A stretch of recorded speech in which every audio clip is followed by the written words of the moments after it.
أعوذ بالله من الشيطان الرجيم. بسم الله الرحمن الرحيم. السلام عليكم ورحمة الله وبركاته. الحمد لله رب العالمين، والصلاة والسلام على أشرف الأنبياء والمرسلين سيدنا محمد وعلى آله وصحبه أجمعين. رب اشرح لي صدري ويسر لي أمري واحلل عقدة من لساني يفقه قولي. اللهم لا سهل إلا ما جعلته سهلا وأنت تجعل الحزن إذا شئت سهلا. اللهم يسر ولا تعسر، اللهم يسر ولا تعسر، اللهم يسر ولا تعسر. Alhamdulillah, kita merafakkan kesyukuran kehadrat Allah Subhanahu wa taala kerana dengan limpah dan kurnianya dapat sama-sama menunaikan salat fardu subuh berjamaah. Diberi kelapangan kepada kita untuk duduk-duduk lagi pada pagi ini. Dan pagi ini kita akan meneruskan lagi kupasan hadis yang disusun oleh Imam An-Nawawi melalui kitab beliau Riyadhus Shalihin. Pada pagi ini tuan-tuan, kita akan mulakan melihat atau menelaah hadis-hadis di bawah tajuk mengagungkan kehormatan orang-orang Islam. Kehormatan orang-orang Islam, mana menjaga, tidak menjatuhkan kehormatan orang-orang Islam, menjelaskan hak-hak mereka, hak-hak orang Islam, bersikap lembut dan kasih sayang kepada sesama orang Islam. Mana kita ada hubungan yang khusus, keadaan yang khusus sesama orang Islam. Kita akan lihat dahulu, sebelum hadis-hadis ini, kita akan lihat dahulu beberapa firman Allah yang berkait dengan tajuk kita pada pagi ini. Yang pertamanya ialah melalui firman Allah di dalam surah Al-Hajj ayat 30. Bismillahirrahmanirrahim. Dzalika man yu'azzim hurumatillahi fahuwa khairul lahu 'inda rabbih. Demikianlah, yaitu perintah Allah, dan sesiapa yang mengagungkan apa-apa yang terhormat di sisi Allah, maka itu lebih baik baginya di sisi Tuhannya. Lebih baik, maka ianya lebih baik. Sesiapa yang mengagungkan sesuatu yang diberi penghormatan oleh Allah Subhanahu wa taala. Apa yang diberi penghormatan oleh Allah? Bahagian daripada penghormatan oleh Allah ialah syiar Islam. Siapa-siapa yang membesarkan, menjaga, memastikan berterusannya syiar-syiar Islam, maka ianya baik, bagus untuk seseorang itu. Fahuwa khairul lahu, kebaikannya untuk orang tu, akan diperolehi pahala, ganjaran pahala dan kebaikan daripada Tuhannya. Baik. Antara contoh hurumatillah ni ialah syiar-syiar Islam tu ialah seperti mana kita pergi melaksanakan ibadat solat di masjid. Itu dipanggil sebahagian daripada hurumat, suatu yang menjadi syiar kepada Islam. Orang Islam, mana-mana orang yang pergi ke masjid ni, dia sebenarnya bukan sahaja dia pergi sembahyang, dia juga menghidupkan syiar Islam. Menghidupkan syiar. Menghidupkan syiar ni maksudnya mewujudkan, dia turut bekerjasama di dalam mewujudkan keadaan orang Islam itu wujud di kawasan itu. Dia turut sama secara sengaja ataupun tidak sengaja, dia turut mewujudkan keadaan, keberadaan orang Islam. Semakin ramai orang yang pergi ke masjid di dalam satu-satu kawasan tu, semakin ramai, semakin kukuhlah syiar Islam itu. semakin kuat syiar Islam. Masjid itu syiar Islam dah. Pergi semayang pula, azan tu syiar Islam pula sekali lagi. Melaungkan azan setiap kali 5 waktu tu. Kemudian orang yang pergi, bila dia dah dengar azan, dia pergi pula ke masjid, menghidupkan syiar lagi. Dan pulang dia tu pun, selepas habis semayang tu pun, dia menghidupkan syiar juga. Jadi banyak benda dalam sekali pergi semayang masjid ni. Sebab tu dia kelebihannya di sisi Allah Subhanahu Wa Taala. Mana itu kehormatan yang Allah Subhanahu Wa Taala berikan kepada agama. Kemudian ada banyak lagi lah. Untuk manusia pun ada kehormatan-kehormatan. Siapa-siapa yang menjaga kehormatan-kehormatan Allah, fahuwa khairul lahu, maka ianya lebih baik baginya. Di dalam firman Allah yang seterusnya surah Hajj juga ialah ayat 32. Zalika man yu'azzim sya'airallahi fa innahu min taqwal qulub. Demikianlah sesiapa yang mengagungkan syiar-syiar Allah, maka sesungguhnya ia timbul daripada ketakwaan hati. Orang yang menghidupkan syiar Allah ni adalah orang yang ada takwa dalam diri dia. Kalau dalam konteks kita pergi ke masjid berulang alik, selain daripada tujuan kita beribadah kepada Allah sebagaimana yang dituntut untuk melaksanakannya di dalam bentuk berjamaah, kita juga menghidupkan syiar. Tuan-tuan, kalau syiar yang tak ada, kalau orang tak pergi, maka terpadam syiar Islam. Semakin kurang orang dalam masyarakat Islam pergi menunaikan ibadat haji, menunaikan ibadat solat contohnya, sikit je orang yang pergi lah. Semakin kuranglah syiar Islam di situ. Tak hidup Islam. Ada ke tak orang Islam kat sini? Jadinya begitu. Seperti mana pernah sekali saya pergi ke berjalan di negara Albania. Negara Albania, pergi berhenti di satu masjid nak solat. Tak, waktu asar pada waktu tu tak ada orang nak sembahyang. Azan pun tak ada. Masjid tu ada. Negara ni negara yang dulunya diperintah oleh kerajaan Uthmaniyah. Lepas tu bila kerajaan Uthmaniyah runtuh, maksudnya bertukar pemerintahan kepada kafir, tak ada lagi lah dana-dana untuk masjid ke apa semua, tak ada dah lah. Jadi begitu juga dengan orang Islam tidak lagi diberikan pendidikan Islam dan sebagainya. Lalu akhirnya bila pergi baru ni, tak ada orang sembahyang. Tanya, adalah seorang dua datang, orang tempatan, tanya situ, kenapa kita ni dah masuk waktu ke belum ni? Dia kata memang masuk waktu lah ni, asar. Tapi biasalah, dia kata, biasalah macam ni keadaannya di sini. Kadang tak ada orang, tak imam dengan Bilal dia tu tak datang. Kalau azan pun 2-3 orang je datang sembahyang, dia kata. Memang kawasan ni kawasan orang Islam ni, tapi tak ada orang dah datang sembahyang, dia kata. Dah 100 tahun dah kan dia dijajah. Dia orang dah tak kenal dah, tak apa kenal dah Islam. Orang kenal Islam ni masjid. Takat gitu je lah dia tengok, dia tahu Islam ni, masjid tu untuk orang Islam. Dia tu nama orang Islam, nama Islam, tapi tak ada kesan daripada syiar Islam yang terpadam. Orang tak kenal, jadi orang Islam sendiri pun tak kenal Islam. Baik. Itu sebahagian daripada hilanglah kehormatan orang Islam. Seperti dah jadi bukan orang Islam. Keadaan dia. Baik. Dan dalam tajuk ni juga hadis-hadisnya ada lagi yang akan membincangkan tentang hak-hak orang Islam. Dalam hadis-hadis ini juga akan membincangkan tentang sikap lemah lembut, anjuran Nabi supaya orang Islam berlembut dengan dan berkasih sayang dengan orang Islam.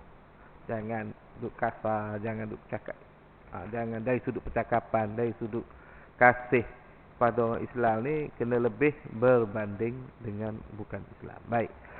Hadis yang pertama yang akan kita lihat ialah daripada Abi Musa. Wa an Abi Musa radhiyallahu anhu qala, daripada Abu Musa radhiyallahu anhu beliau berkata, Abu Musa di sini ialah sahabat Rasulullah Abu Musa al-Asy'ari radhiyallahu anhu. Beliau berkata, qala Rasulullah sallallahu alaihi wasallam, Nabi sallallahu alaihi wasallam telah bersabda, al-mu'minu lil mu'mini kal bunyan. Dia kata, Nabi kata, orang Islam dengan orang Islam yang lain kal bunyan, seperti satu bangunan.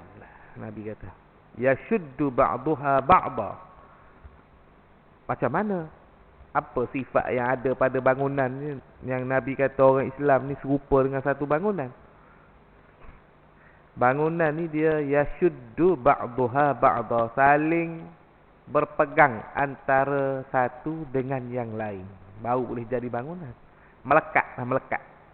Maknanya kalau ada tiang, lepas tu nak bina atap, kena lekat pada tiang. Kalau kena nak buat dinding, kena lekat dengan tiang juga. Kena bersambung dan juga kena kuat, kukuh, baru jadi bangunan. Baru terbentuk sebuah bangunan. Kalau tak melekat antara dinding, tak dengan atapnya, tak melekat dengan tiang, semua tak jadi bangunan tu tak. Tak jadi bangunan. Jadi Nabi kata orang Islam dengan orang Islam yang lain ni kal bunyan, seperti sebuah bangunan. Sebab apa seperti sebuah bangunan? Mesti terikat antara satu dengan yang lain. Seorang Islam dengan orang Islam yang lain kena ada hubungan yang kuat, kukuh, sebagai seorang Muslim. Wa syabbaka baina asabi'ihi. Nabi pun selepas dia kata begitu, dia mengisyaratkan dengan tangannya. Nabi masukkan antara dua jari. Itu Nabi buat gini. Orang Islam ni dia seperti sebuah bangunan yang terikat antara satu dengan yang lain. Jadi Nabi buat isyarat gini, nak tunjuk orang Islam ni kukuh, kena melekat, hubungannya itu kuat, erat sama orang Islam. Muttafaqun alaih. Sesama orang Islam. Sesama orang Islam. Jadi di zaman Rasulullah sallallahu alaihi wasallam, para sahabat mereka ni memang telah dididik oleh Rasulullah untuk jadi memiliki hubungan yang sangat kuat. Hubungan dia sangat kuat. Lebih-lebih lagi pula di zaman Rasulullah, di awal-awal Islam ni, orang Islam tu tertindas. Biasa orang tertindas ni kan bila Nabi SAW menyampaikan Islam, berdakwah secara terang-terangan, orang kafir Quraisy pada waktu itu mereka membencilah, tak menentang, tak suka kepada ajaran yang dibawa oleh Nabi Muhammad SAW. Lalu mereka mencari jalan supaya dakwah itu tersekat, penyampaian itu tidak tak menyeluruh, tak pergi, dakwah tak berjalan lah. Kalau bolehnya nak disekat. Yuriduna liyutfi'u nurallahi biafwahihim wallahu mutimmu nurihi walau karihal kafirun. Ya, kita baca. Yuridun, mereka orang-orang kafir yang memusuhi Islam, mereka hendak memadamkan cahaya Allah biafwahihim, dengan mulut-mulut mereka. Wallahu mutimmu nurihi, dan Allah menyempurnakan cahayanya juga. Allah sampaikan juga. Walaupun disekat, tapi Allah bagi supaya ajaran tu Nabi boleh sampaikan juga. Ada jalan dia dengan usaha yang dilakukan oleh Rasulullah, dengan pertolongan daripada Allah, dapat juga. Tapi dengan ada usaha yang kuat lah. Baik. Jadi orang Islam ni sebab apa ni Nabi SAW suruh jadi kuat hubungannya, supaya tidak mudah untuk dirosakkan. Tak mudah untuk orang bukan Islam yang memusuhi Islam ni nak memecah belahkan orang Islam, dia jadi susah. Susahlah kerana kita ni hubungannya rapat, saling mempercayai, tidak melakukan kejahatan sesama orang Islam. Nak kepercayaan, bila tak jahat sesama orang Islam, kepercayaan sesama orang Islam jadi kuat. Nak percaya, bila percaya kuat ni, kukuh kepercayaan terhadap sesama orang Islam, maka musuh yang datang nak memecah belah, nak mengkhianati akan sukar. Kerana kita ada kepercayaan yang kukuh sesama Muslim. Baik. Jadi bila dah kukuh hubungan sesama orang Islam, usaha memadam cahaya Allah, memadam agama, ataupun menyebabkan agama ini kelihatan menjadi usaha-usaha untuk merendahkan agama Allah ni akan sukar untuk dilaksanakan.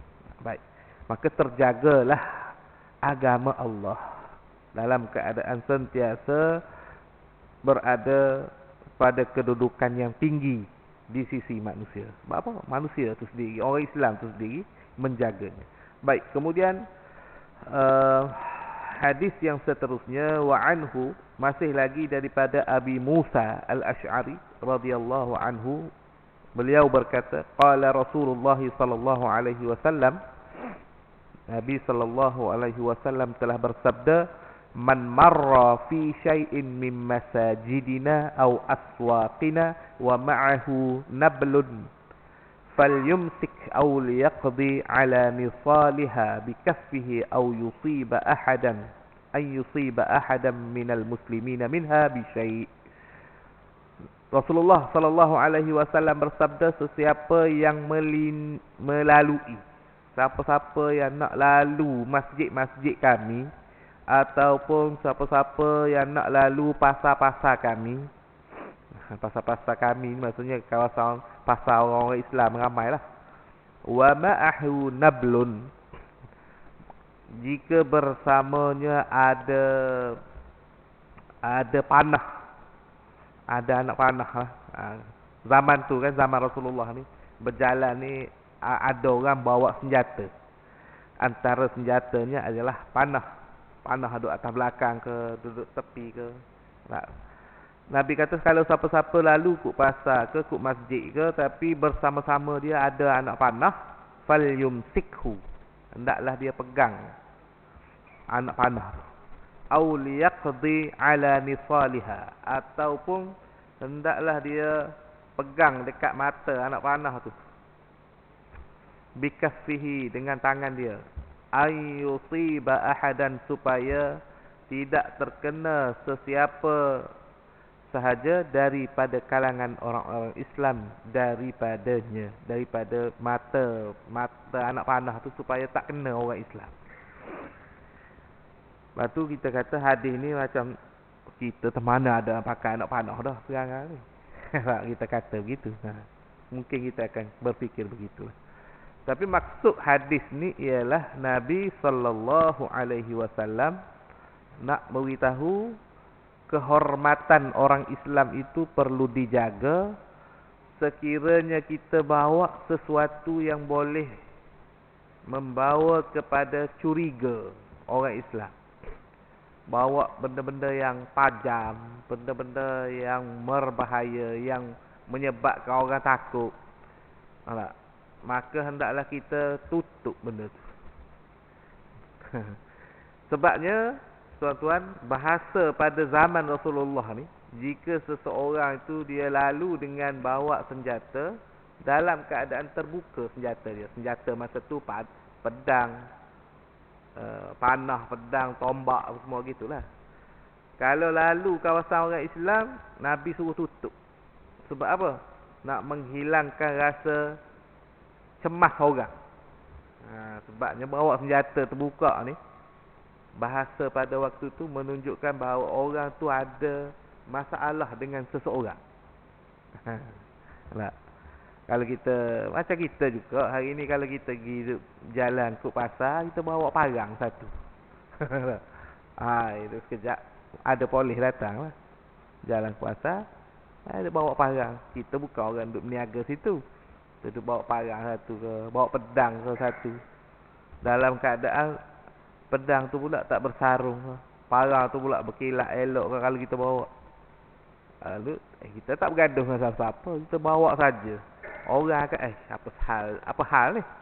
Tak lari kot lain lah, lalu kot lain, buatnya cantah kita ke masa dia lalu, kita lalu kot dia. Orang akan cemas dan curiga. Menyebabkan rasa cemas, rasa curiga, rasa tak selesa orang ramai tu adalah dilarang oleh Rasulullah melalui maksud hadis ni. Maksudnya dengan apa benda sekalipun lah, perkara yang boleh menyebabkan orang cemas dengan kita, kehadiran kita di satu-satu tempat yang ada orang Islam, kita tak boleh buat benda tu. Maknanya makna hadis ni bukanlah maksudnya senjata saja, bukan maksudnya panah saja. Kalau kita faham sepintas lalu, tak boleh bawa panah saja. Oh, tak ada dah hadis ni kaitan dengan kita. Sebab apa? Sebabnya mana kita pakai panah lah. Tak kenal panah lah sekarang ni. Anak panah tu pun kita tak kenal lah. Nah, berpuluh tahun dah tak tengok anak panah. Ada. Bukan maksud setakat untuk anak panah je. Semua benda, semua perkara yang boleh mendatangkan kegelisahan, irtibat dia panggil. Perkara yang boleh membawa kepada kegelisahan orang-orang di kawasan, tak selesa orang. Perkara yang boleh bawa kepada terganggu keadaan orang. Maka semua perbuatan itu diminta supaya jangan dilakukan kepada dalam satu-satu kawasan orang Islam. Nampak? Gitu. Mewujudkan keadaan yang tidak selesa. Hari ini kita apa? Mewujudkan keadaan tak selesa. Hari ini kita bukan dengan senjata, dengan kenderaan pun banyak orang buat orang yang tidak selesa, membuatkan orang terganggu. Tengah-tengah ni lah. Kenderaan motor yang sengaja dibuat bunyi yang kuat-kuat tu. Budak-budak muda sebahagian. Tak semua. Sengaja dibuatkan jadi bunyi itu. Kalau dia balik kerja satu taman boleh dengar.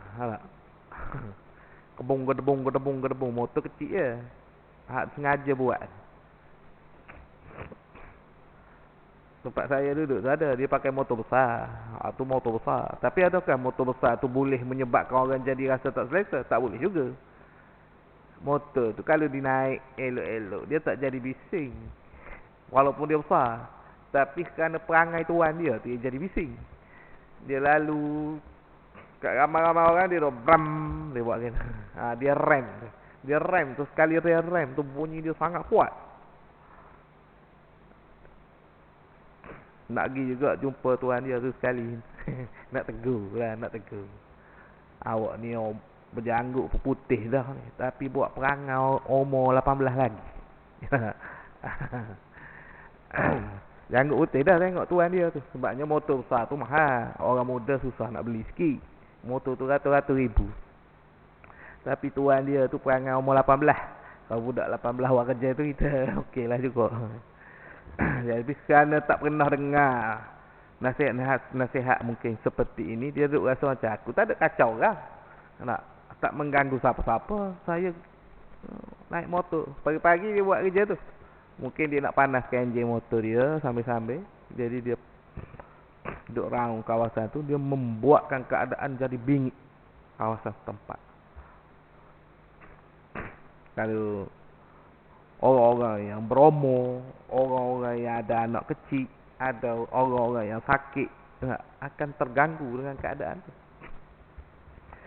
Jadi orang Islam ni Allah suruh ganggu orang, membuatkan orang tak selesa pun dah tak bagi dah. Ada keadaan zaman kita hari ni ganggu orang dengan lampu kereta. Barulah kena hadis ni dengan keadaan semasa. Kalau kita tunggu anak panah saja memang tak ada dah. Kita rasa macam tak pernah ganggu orang dah. Sebab apa? Kita tak pakai anak panah. Apa sahaja sebenarnya yang boleh mengganggu. Nabi bagi contoh anak panah ni sebab di zaman dia tu guna anak panah. Ataupun guna senjata tombak ataupun pedang. Kita tak guna benda-benda tu. Tak mengganggu orang dah benda-benda tu. Tapi dengan kenderaan pula. Orang guna lampu yang diharamkan oleh JPJ tu. Sebab kerana dengan lampu tu menyebabkan sakit habis mata orang yang berdepan dengan kereta dia. Sengaja dia buat tukar lampu tu. Yang boleh menyebabkan mata kita, orang yang berdepan dengan kereta tu jadi berpinar mata tengok. Dia tu mengganggu sepanjang perjalanan dia. Sentiasa mengganggu orang, sentiasa selagi mana dia pakai kereta tu, dia dalam keadaan mengganggu orang. Mengganggu orang dilarang. Dilarang ni, benda yang dilarang kita buat adalah saham tak? Saham buruk dia tu di sisi Allah Subhanahu wa taala. Maknanya ada dosa situ. Tak, hari ni orang tak terasa. Sebab apa? Sebab dia rasa agama ni tak ada kaitan dengan kereta, tak ada kaitan dengan apa yang saya buat. Dari sudut naik kenderaan saya beli kereta ni. Tak. Tapi sebenarnya jika dengan perkara tu menyebabkan orang sakit hati, menyebabkan orang Islam lain jadi rasa tak selesa, itu adalah gangguan yang dilarang oleh Rasulullah sallallahu alaihi wasallam kepada orang Islam yang lain. Begitu juga dengan menaiki kenderaan dalam keadaan membahayakan. Pun sama juga, mengganggu juga. Naik dengan kereta lah di kawasan-kawasan yang tak sepatutnya laju, dia pergi laju. Dalam taman dia menaik, menyebabkan orang bimbang nak keluar anak. Menyebabkan orang dalam taman, patutnya dia ada kelajuan dia lah. Kelajuan perlahan tu kerana hormat. Kita ni sedang lalu kawasan rumah orang. Patutnya ada penghormatan itu. Anak-anak muda ni tidak tahu benda ni, bahawa ia sebahagian daripada perkara agama. Lalu dia rasa dia buat tu tak ada kaitan dengan agama. Ada kaitan dengan agama. Dia rasa sebabnya melihat agama tu dalam bentuk yang terlalu sempit. Dia berkait dengan agama ni pergi semayang, puasa, baca Quran, pergi belajar mengaji, buat tahlil, bahasa agama lah tu. Itu saja.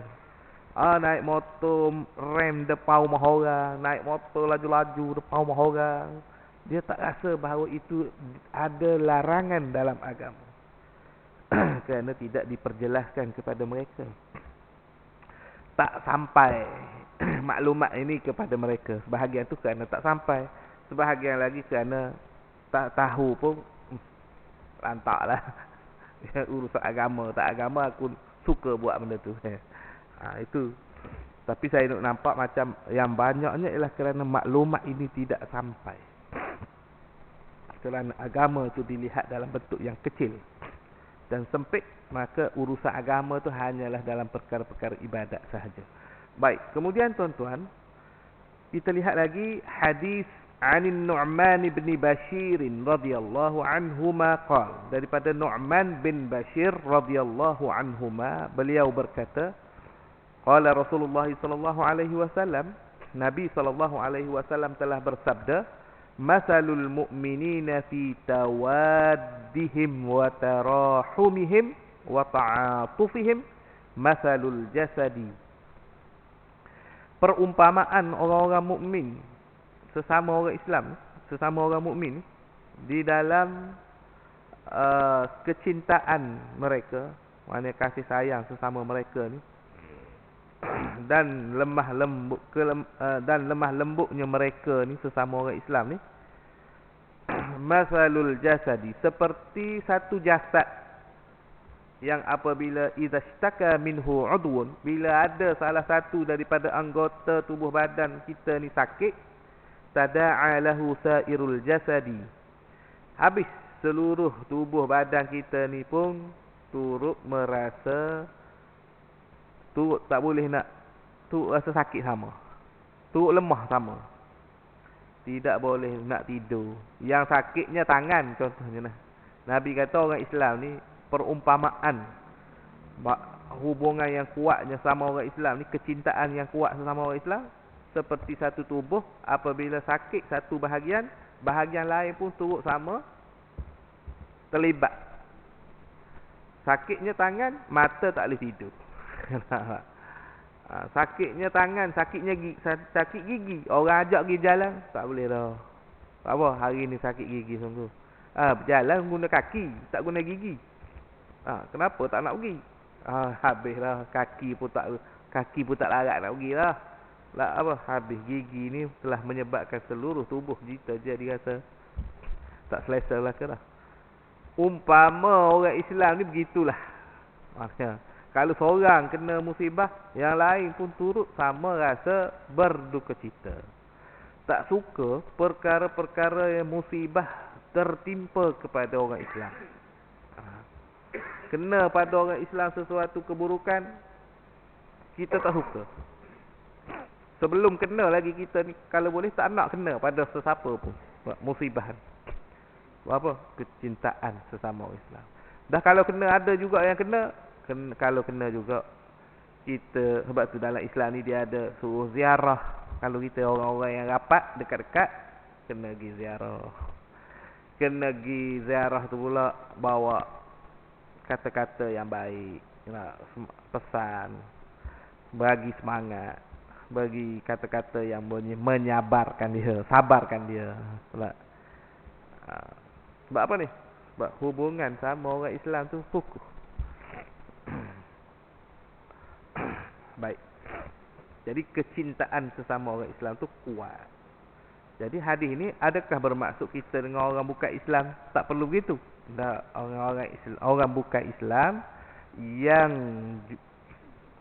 tidak menzahirkan kebencian dia terhadap Islam, hak tu boleh baik, tak ada masalah juga.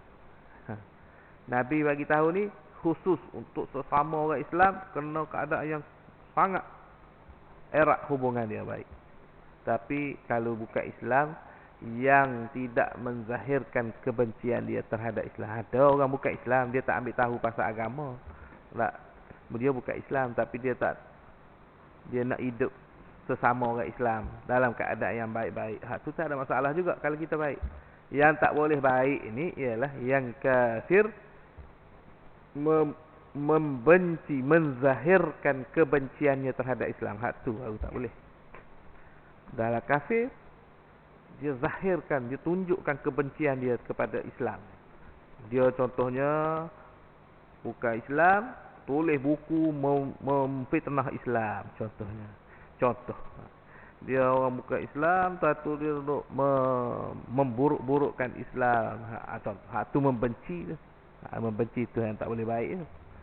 Selagi mana dia tidak menunjukkan kebencian atau tidak menzahirkan kebencian dia terhadap Islam, kita boleh baik dengan orang bukan Islam tu.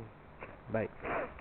Kemudian tuan-tuan, kita lihat lagi hadis daripada Abu Hurairah. Wa an Abi Hurairah radhiyallahu anhu qala.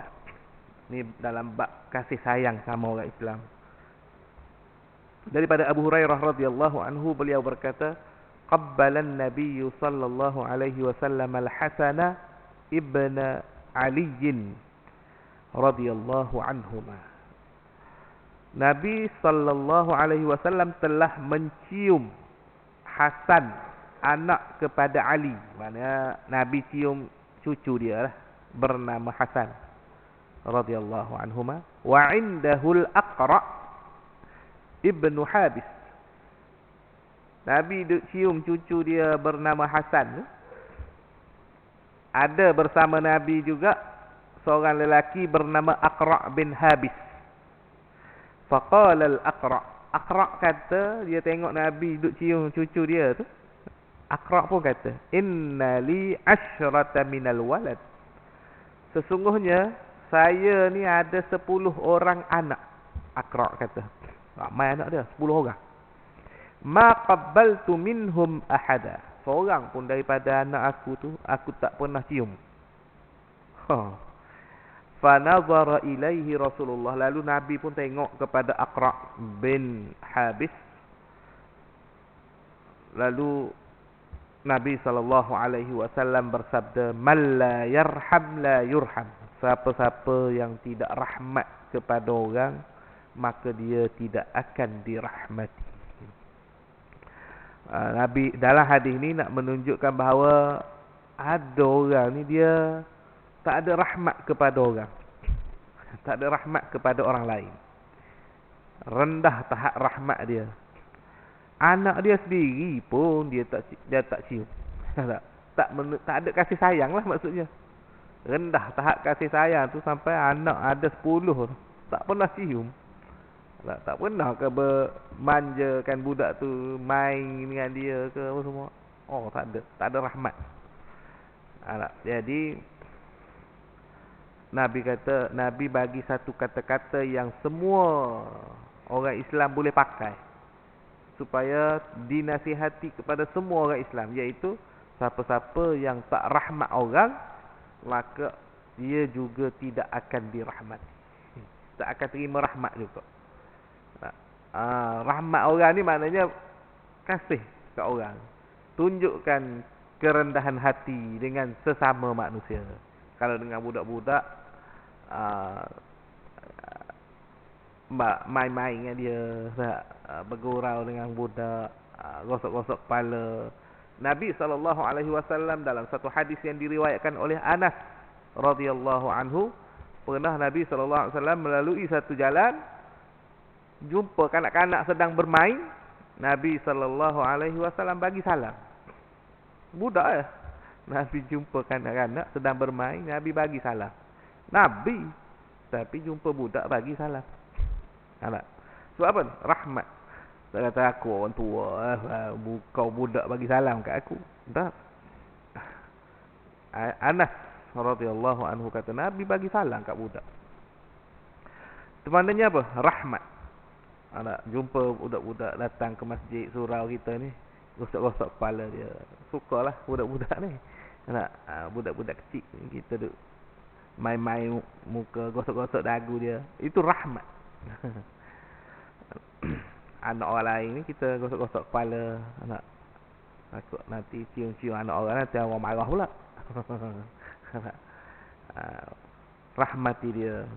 Cara rahmat zaman kita ni kadang-kadang tu dah bagi RM1, RM2 ke kadang-kadang dalam bentuk berbagai. Ada waktu dia kita hulus RM1, RM2. Ada waktu dia mungkin kita gosok-gosok dia. Ada keadaan dia kita tengok keadaan. Terpulanglah kepada kita menunjukkan kerahmatan seseorang kepada orang lain.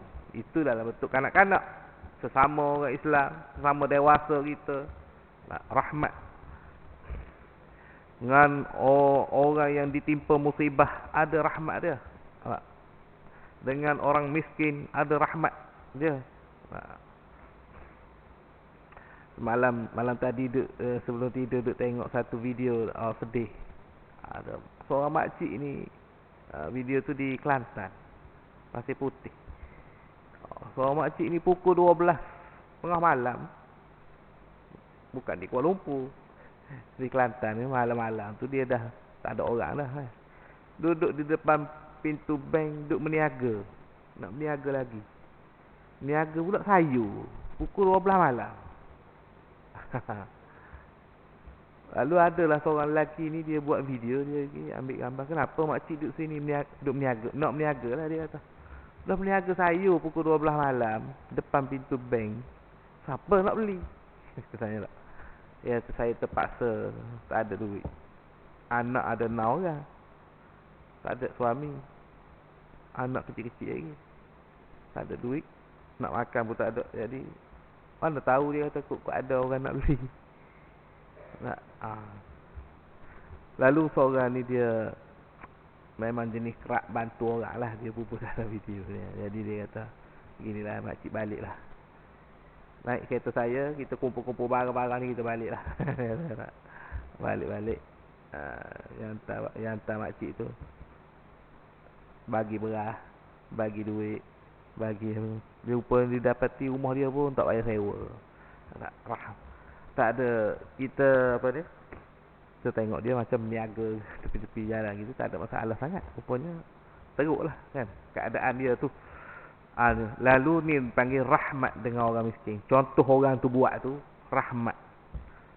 Tanya khabar, buat apa berniaga lagi tengah malam macam ni. Keadaan tak ada duit. Lalu dia pun pergi hantar orang tu dengan kereta dia. Lalu dia dapat tahu yang orang tu pun duduk di rumah sewa yang tak bayar berbulan dah. Suami lari. Punya teruk masalah dia ni. Tolong bagi duit, suruh bayar sewa.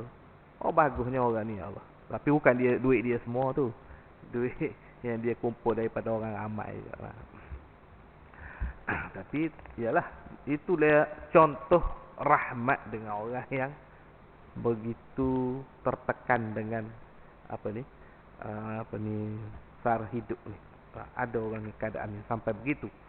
Dan kemudian hadis yang terakhir untuk kita lihat pada pagi ini, tuan-tuan, an Aisyah radhiyallahu anha qalat. Hadis daripada Aisyah radhiyallahu anha, beliau berkata, qadima nasun minal a'rabi ala Rasulillah sallallahu alaihi wasallam faqalu atuqabbiluna sibyanakum faqala na'am qalu lakinna wallahi ma nuqabbil faqala Rasulullah sallallahu alaihi wasallam aw amliku in kana Allahu naza'a min qulubikumur rahmah muttafaqun alaih. Aisyah kata orang-orang dari Arab Badui. Arab Badui ini maksudnya orang Arab yang duduk jauh daripada bandar, terpencil dia di jauh sangat-sangat daripada bandar. Hidup mereka pun dalam satu kumpulan yang tidak ramai. Duduk dia 2-3 keluarga di tengah padang pasir ke di mana-mana jauh daripada bandar. Jadi dia tak berapa pandai sangatlah berhubung dengan orang ramai. Arab yang jenis macam ni, keras hubungan dia sesama mereka. Sebab apa? Mereka hidup dalam keadaan sukar. Duduk di tengah-tengah mana-mana jauh dengan orang tu. Tak ada air, tak ada elektrik, tak ada semua. Dia memang kehidupan dia macam tu. Jadi susahlah nak dapat air, nak dapat elektrik memang tak ada lah. Dia main kayu-kayu api gitu je. Nabi adalah hadis ni, kita nak sambung lagi hadis ni. Aisyah kata Arab Badui itu datang kepada Rasulullah sallallahu alaihi wasallam. Mereka berkata, mereka kata apa? Apakah dia tanya Rasulullah, apakah kamu mencium anak-anak kecil kamu? Kamu cium ke anak-anak kecil kamu? Boleh ditanya soalan tu lah.